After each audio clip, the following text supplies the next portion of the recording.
आप सबका हमारे चैनल पर बहुत बहुत स्वागत है।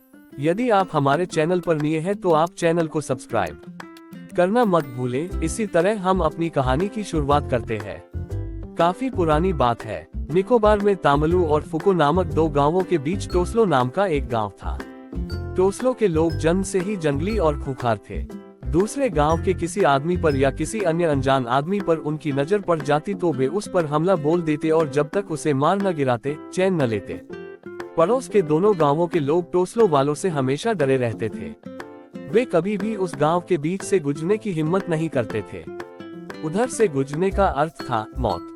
अंततः दोनों पड़ोसी गांव वालों ने मिलकर टोसलो पर आक्रमण कर दिया और उनको उनके गांव से बाहर खदेड़ दिया। खदेड़े जाकर टोसलो वाले चौकबाग नामक जगह पर पहुंच गए। वे वहां रहने लगे परंतु अपना जंगलीपन न छोड़ पाए।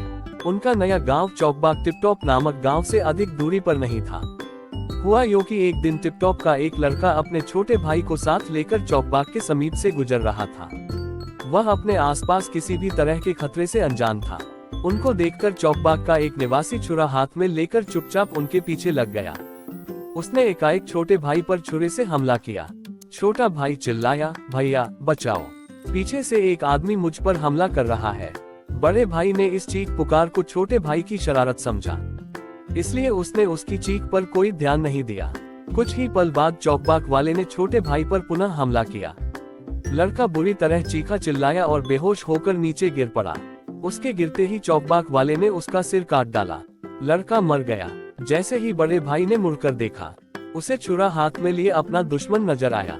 उसे देखकर वह बेतहाशा अपने गांव की ओर भागा और हांफता हुआ किसी तरह घर पहुंचा। बाद में सारा किस्सा उसने गांव वालों को सुनाया।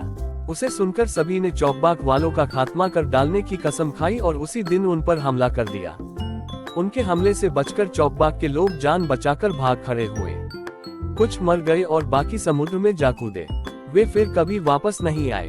कहा जाता है कि वे दुष्ट और निर्दयी लोग शार्क बन गए तथा बदमाश मछली कहे जाने लगे। आज भी वे पहले जितने ही दुष्ट और निर्दयी हैं। आदमी को समुद्र में देखते ही वे उस पर हमला करते हैं, शायद पुरानी दुश्मनी का बदला लेने के लिए।